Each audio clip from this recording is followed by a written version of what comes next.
सविनय सादर करीत आहे एक कौटुंबिक आणि हृदयस्पर्शी जिवंत देखावा पश्चाताप पश्चाताप पश्चाताप पश्चाताप पश्चाताप पश्चाताप पश्चाताप पश्चाताप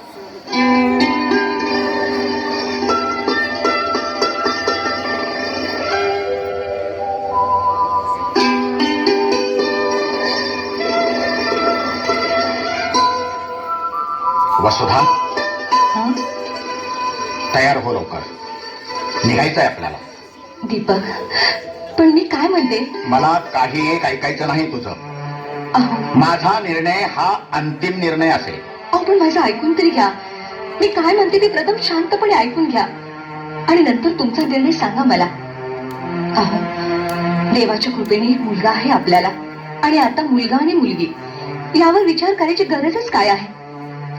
गरज आहे वसुधा, नितांत गरज आहे.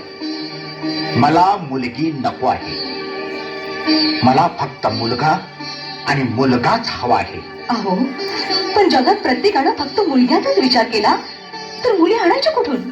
मला जगाचा विचार करायची गरज नाही.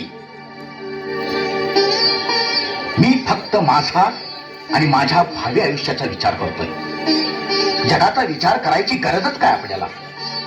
पण एक मुलगी आपल्या संसारात आर्थिक नुकसान किती करते याचा विचार कर अगोदर. तिला लहानाची मोठी करायची, तिच्या शाळेचा कॉलेजचा खर्च, शिवाय लग्नाच्या वेळी वरदक्षिणेच्या नावाखाली सोनं नाणं. लग्नात संसार सटापासून सर्व काही करायचं.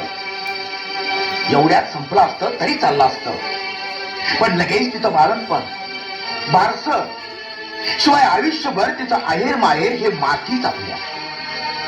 म्हणजे मुलगी जन्माला आल्यापासून तिच्या आयुष्याच्या शेवटपर्यंत फक्त खर्चच खर्च.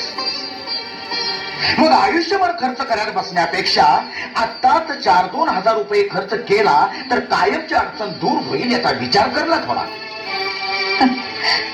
तुमच्यासारखा विचार प्रत्येकाने केला तर थोड्याच वर्षात मुली नामशेष होऊन फक्त मुलंच दिसतील सगळीकडे.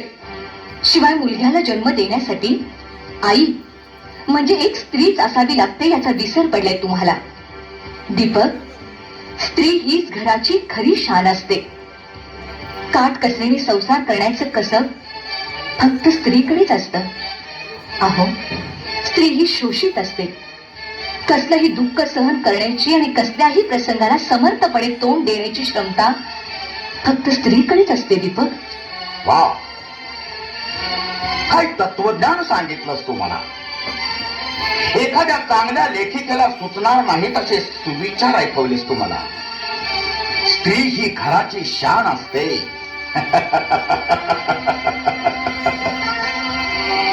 काट कचरीने संसार करण्याचं कसब फक्त स्त्रीकडेच असते.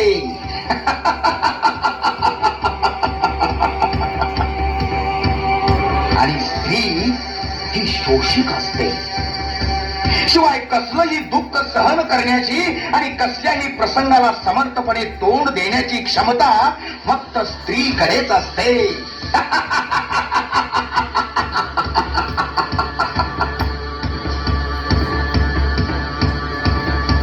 वसुधा, आता तुझं तत्वज्ञान तूच खरं कर. आलेल्या प्रसंगाला समर्थपणे तोंड दे. पळवाट काढून पाठ फिरवू नकोस. पण मी काय म्हणते हे लक्षात कसं येत नाहीये तुमच्या. बस, सगळं लक्षात आलंय माझ्या. मी बाहेर वाट पाहतोय तुझी. दवाखान्यात जायचंय आपल्याला.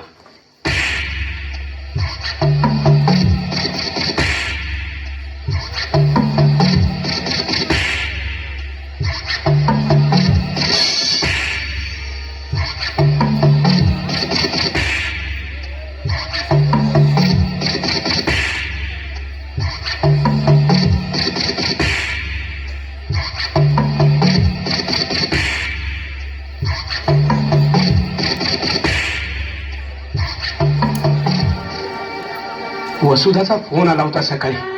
काय प्रॉब्लेम काय आहे. धरलं तर चावतंय आणि सोडलं तर पळतंय, अशी अवस्था झाली आहे माझी.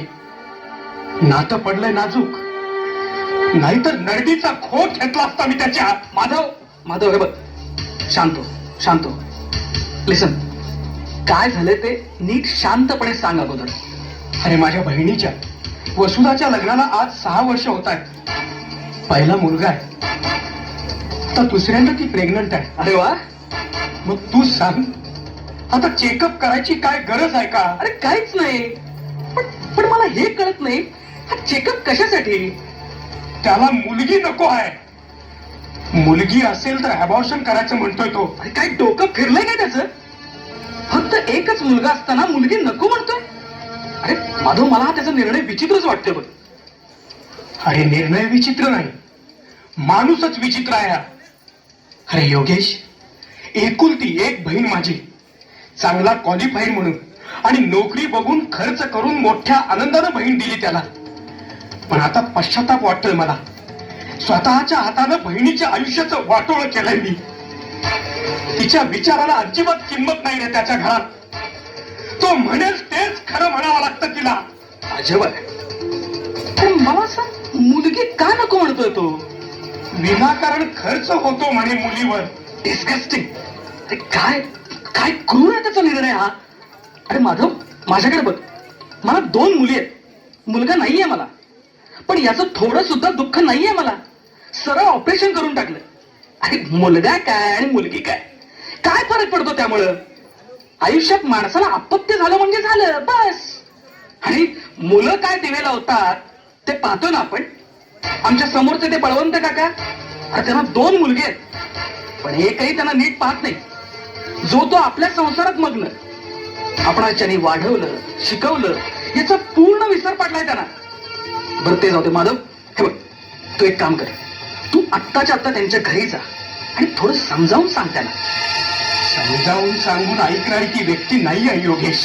अरे पण योगेश लकडीशिवाय मकडी नाही वळत. लोखंडाला वाकवायचं असेल तर त्याला विस्तवात घालून लाल बुंद करून खणालाच हाणावं लागतं. माधव, जनावर असतं ना जनावर, त्याला चापकाचे आसूड बसल्याशिवाय ते नाही वटणीवर येत. आणि वडाळ जनावराला खोड्यात घालून त्याच्या नाकात बेसन घातल्याशिवाय ते ताळ्यावर येत नाही योगेश. माधव, हे बघ, असा विचार करण्या अगोदर वसुधाच्या भवितव्याचा नीट विचार कर अगोदर. अरे तिच्या आयुष्याचं काय? तो विचार करूनच बोलतोय मी. चेकअप करू दे त्यांना, पण मुलगी असेल ना तर मी अबॉर्शन अजिबात करू देणार नाही त्याला. कळी जन्माला येण्या अगोदरच खुडायला निघालाय हरामखोर. योगेश, मी तुला सांगतो, माझ्या बहिणीला तिच्या मुलीसहित आयुष्यभर पोसावं लागलं तरी चालेल मला, पण मुलगी जन्माला येणारच. माधव, तिला मी शिकवणार, मी मोठी करणार. आणि योगेश, तुला मी सांगतो, नाही जाऊ दे, आत्ता नाही सांगत. आधी करून दाखवतो, नंतर सांगतो तुला.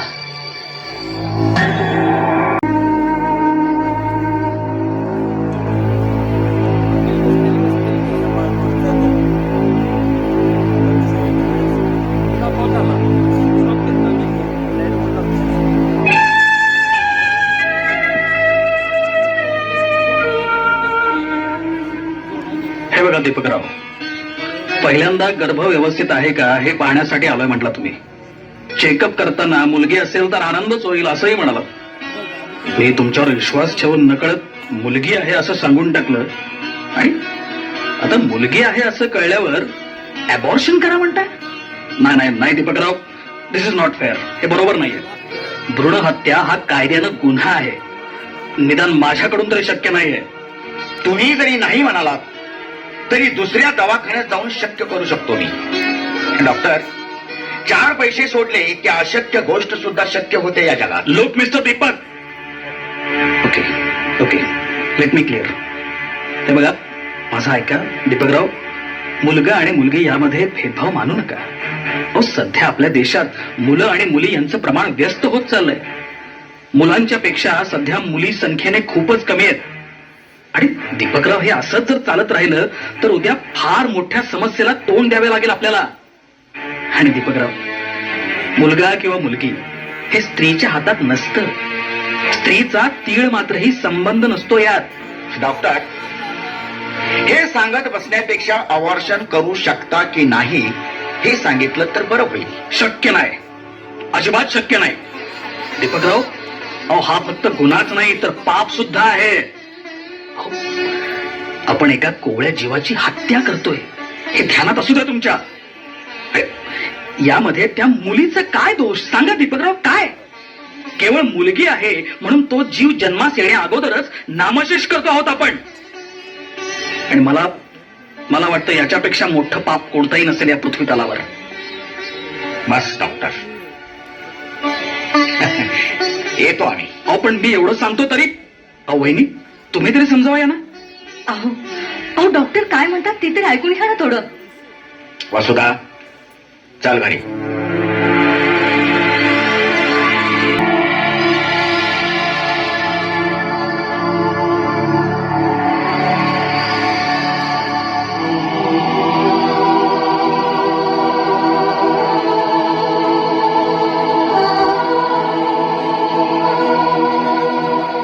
तुम्ही गप का दोघेही?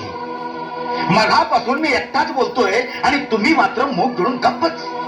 काय बोलायचं, काय बोलायचं सांगा ना. दीपकराव, अजून वेळ गेली नाही, विचार करा. उन्हाळा संपला की पावसाळा, आणि पावसाळा संपला की हिवाळा. हे जसं ऋतुचक्र आहे ना, अगदी तसंच चक्र आहे माणसाचं. जन्माला यायचं, दुसऱ्याला जन्म द्यायचा, आणि आपण मरून जायचं. ज्यांना आपण जन्म दिलेला असतो तो सुद्धा दुसऱ्यांना जन्म देतो आणि स्वतः मरून जातो. मानवाचं सुद्धा असंच चक्र चालू आहे. आणि हे चक्र चालू राहण्यासाठी पुरुषाप्रमाणे स्त्रीचं सुद्धा अस्तित्व राहिलं पाहिजे. माधवराव, जगाची चिंता करू नका, तुमची चिंता करा, तुमची. कोणत्याही गोष्टीवर बोलायचं सोपं असतं, पण निस्तरायचं अवघड असतं. स्त्री फक्त चूल आणि मूल इथपर्यंत ठीक आहे, त्याच्या पुढे नाही तिला जाता येत. तेवढं सामर्थ्य नसतं तिच्यात. कर्तृत्ववान स्त्रिया नसतात, कर्तृत्ववान असतात फक्त पुरुष. बस करा, बस करा हे तुमचं बोलणं. पण स्त्रियांच्या जवळ सामर्थ्य नसतं. जिनं दत्तक घेतलेले लहान मूल पाठीवर बांधून, हातात तलवार घेऊन घोड्यावर स्वार होऊन, शत्रूशी 2 हात करत आपल्या झाशीसाठी आपले प्राण दिले, ती झाशीची राणी लक्ष्मीबाई, तिचं सामर्थ्य नाही दिसलं तुम्हाला? शिवाजी महाराजांनी स्वराज्य उभा केलं, पण शिवाजी महाराजांना कळत नव्हतं तेव्हापासून स्वराज्याचं स्वप्न उराशी बाळगणाऱ्या, शिवाजी महाराजांना स्वराज्याचा गुरुमंत्र देऊन त्यांच्या पाठीशी ठामपणे उभा राहणाऱ्या त्या जिजामातीचा विसर पडलाय तुम्हाला. झालं बोलून? नाही म्हणजे आणखी काही दाखले द्यायचे असतील तर लागलेच ते, आणि मन मोकळं करून घेत होतं. पण एक लक्षात ठेव, तुम्ही बहीण भावानी कितीही उदाहरणे दिलीत तरी मी माझ्या निर्णयाशी ठाम आहे. आणि मी काय सांगतोय ते नीट आहे. एक तर तुला अबॉर्शन करावं लागेल, किंवा घटस्फोट घेऊन माहेरी तरी राहावं लागेल आयुष्यभर. वा दीपकराव वा, तुमची मजल इथपर्यंत जाईल असं स्वप्नातही वाटलं नव्हतं मला. आता माझाही निर्णय तुम्ही ऐका. माझ्या बहिणीला आयुष्यभर पोसायला लागलं तरी चालेल, पण अबॉर्शन करू देणार नाही मी. हा निर्णय तुझा झाला माधव. मला निर्णय हवा आहे वसुधाचा. तुम्हाला माझाच निर्णय हवा असेल तर ऐका. माझ्या उदरात वाढणाऱ्या या अंकुराला जन्म देणार आहे मी. त्यासाठी तुम्ही माझा त्याग केला तरी तयारी आहे माझी. त्यासाठी कितीही त्रास सहन करावा लागला तरी चालेल मला. मग माझा निर्णय ऐक. या घराचा उंबरा कायमचा मुकला तुला. पती पत्नीचं नातं आजपासून कायमचं तुटलं. दीपकराव, मुलग्याला विसरावं लागेल तुला. जन्माला येणाऱ्या मुलगीची सर्व जबाबदारी तुझी राहील. आणि शिवाय थांबा, तुमचं काही सांगण्याची गरज नाहीये मला. माझा नवरा मेला असं समजून सर्व जबाबदारी स्वीकारेन मी. हे कपाळावरचं कुंकू जगासाठी माझं सौभाग्य असेल, पण माझ्यासाठी या कुंकवाला काही सुद्धा किंमत नसेल. नॉनसेन्स. सैर सुटलेल्या जिभेला लगाम घाला अगोदर. आणि माझ्या नजरेसमोरून चालती वय तो. माझ्या हातून काहीतरी अनर्थ घडण्या अगोदर चालायला लाग अगोदर. आणखी एक सांगते तुम्हाला. Stop it! Stop it! एकही शब्द बोलू नकोस पुढे. खूप बोललीस मगापासून. आता एकही शब्द ऐकायचा नाही मला.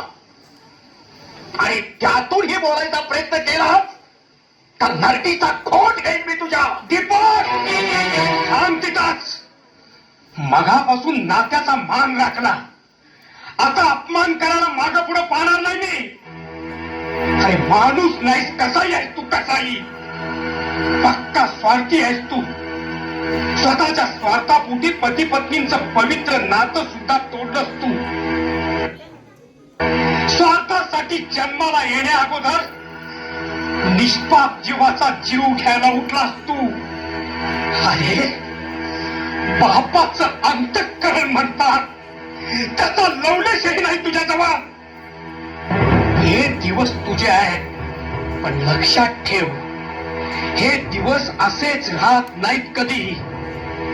कदाचित पुढचे दिवस पश्चातापाच्या आगीत होरपळणारे असतील तुझ्यासाठी.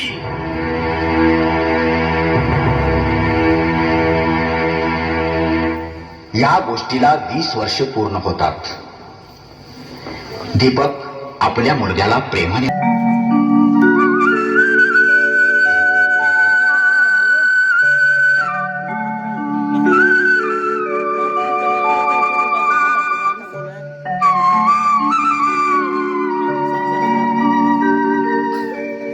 बोला, काय म्हणताय? काही नाही. डॉक्टर, मिसेसला घेऊन चेकअपला कधी येऊ? अच्छा अच्छा, म्हणजे सकाळी तुमचाच फोन होता ना? हो, फोन मीच केला होता. तुम्हीच म्हणालात की फोनवर चर्चा करण्यापेक्षा प्रत्यक्षात भेटा म्हणजे सविस्तर बोलता येईल. म्हणजे काय आहे, तुम्ही जितक्या लवकर ट्रीटमेंट चालू कराल तेवढं चांगलं. म्हणजे बाळाची वाढ व्यवस्थित होते की नाहीये वगैरे सगळं काही समजेल. हा हा, बरोबर आहे. आणि काही प्रॉब्लेम्स वगैरे असतील तर योग्य ते उपचार करता येतील ना? हो हो हो, तुम्ही म्हणाल तसं. एक मिनिट, आपण केस पेपरच तयार करू. हो हो. नाव सांगा. चारुलता प्रवीण आमटे. राहणार मिरवाड. मिरवाडचे आपण? हो. मला सांगा, दीपकराव आमटे नावाचे व्यक्ती कोण आहे माहित आहे आपल्याला? हो हो, आहे ना, माझे वडील असते. काय म्हणाला? दीपकराव आमटे आपले वडील? हो, माझे वडील. का हो डॉक्टर, ओळखीचे आहेत का आपले ते? आई कुठे आहेत आपल्या? आई, मी लहान असताना वडिलांच्या बरोबर भांडण करून माहेरी निघून गेली ती. त्यांचं माहेर कोणतं गाव? मोहर.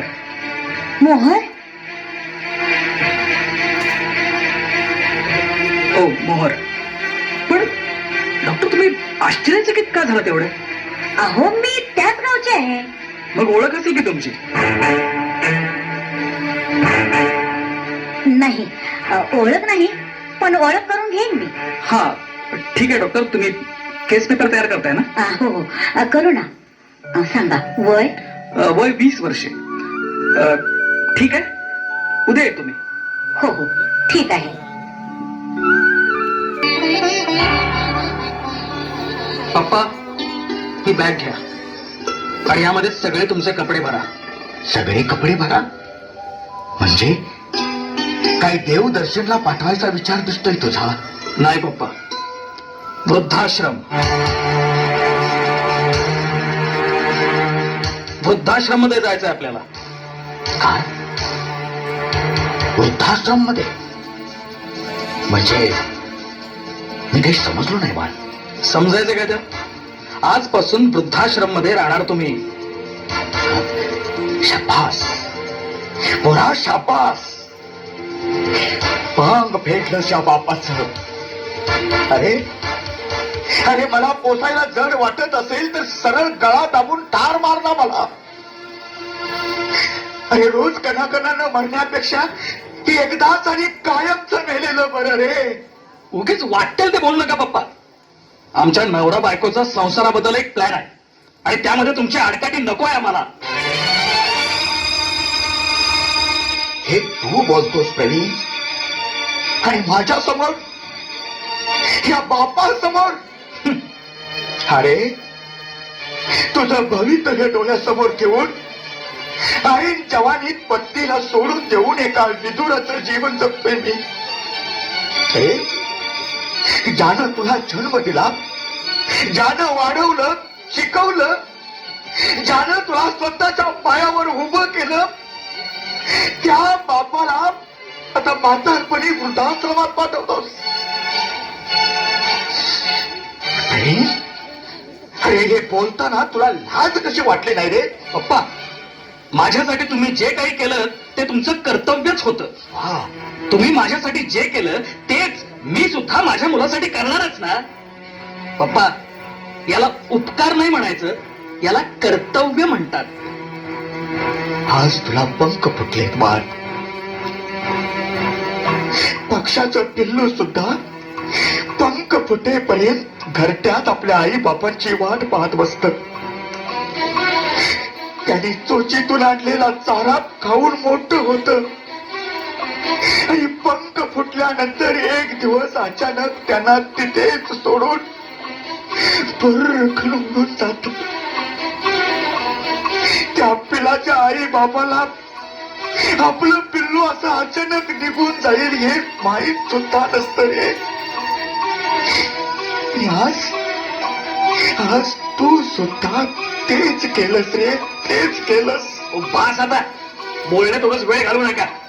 आवरा आवरा, लवकर निघायचंय आपल्याला. चला आवरा आवरा. हो बाळ, आवडतो. तुझी वेळ वाया जाते हे लक्षातच नव्हतं माझ्या. आणि तुझ्यासाठी संपूर्ण आयुष्य वाया घालवलं हे सुद्धा आत्ताच लक्षात आले माझ्या. हो, आवडतो बाळ.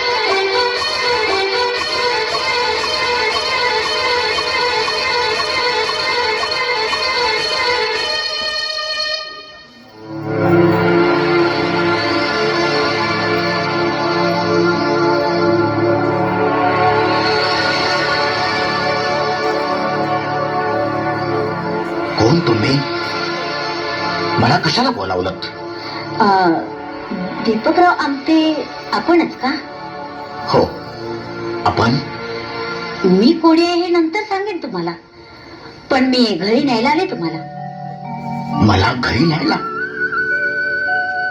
माझं कोणीही नाही बाळ या जगात. एकुलता एक मुलगा होता, पण त्यानेही झिडकारलंय मला. पण पप्पा. काय म्हणालीस? पप्पा, जे आपलं नातं नाही त्या नात्याचा उच्चार करू नकोस तो बाळ. जसा तुम्हाला एकुलता एक मुलगा आहे तशीच एकुलती एक मुलगी सुद्धा आहे तुम्हाला. हे बघ, जे काही बोलायचं आहे ते स्पष्ट बोल. मला काहीच कळेनाचं झालंय. 20 वर्षापूर्वी जी मुलगी तुम्हाला नको होती आणि ज्या मुलीसाठी तुमच्या पत्नीने तुमचा त्याग पत्करला, तीच मुलगी आज तुमच्या समोर उभी आहे. माझं नाव आहे वेदिका.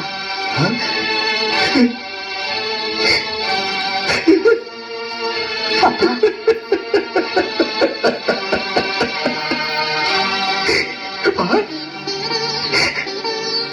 वेदिका,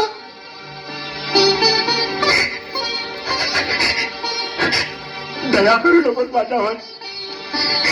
जवळ करू नकोस मला. माझी योग्यता नाही ती.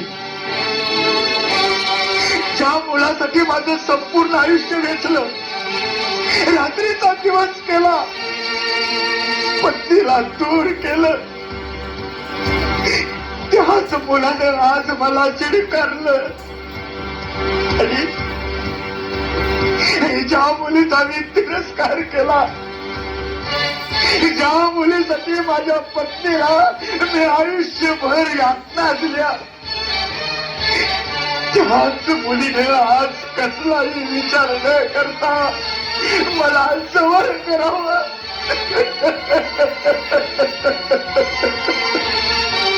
देवा, मला मरण दे रे देवा, मला मरण दे.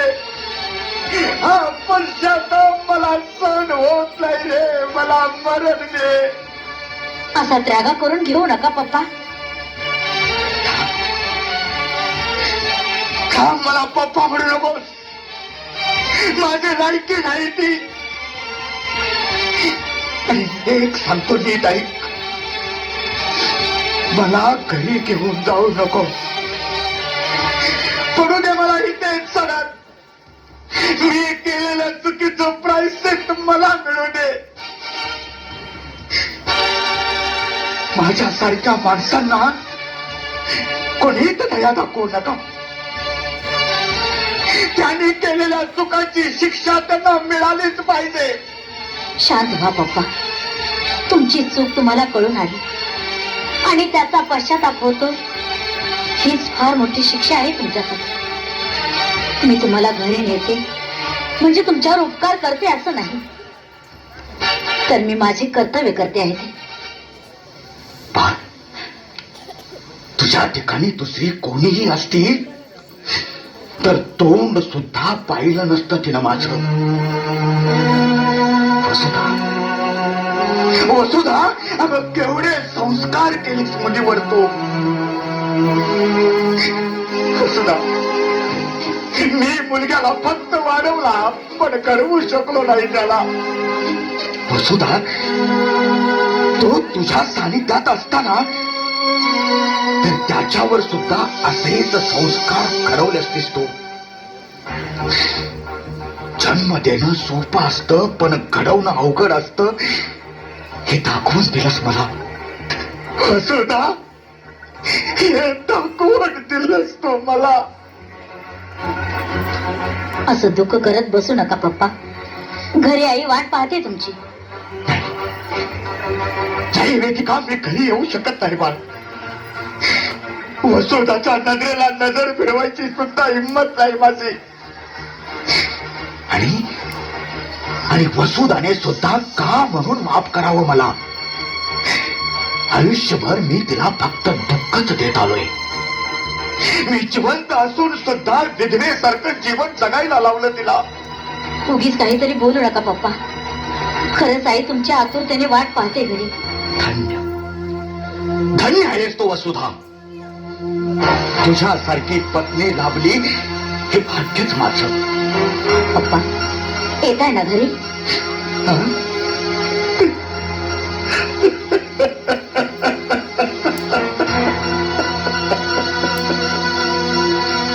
पप्पा, पप्पा, हे काय पप्पा? हात जोडताय कसले? हात पसरा तुमचे. मला तुमच्या कुशीत यायचंय पप्पा. मला तुमच्या कुशीत यायचंय.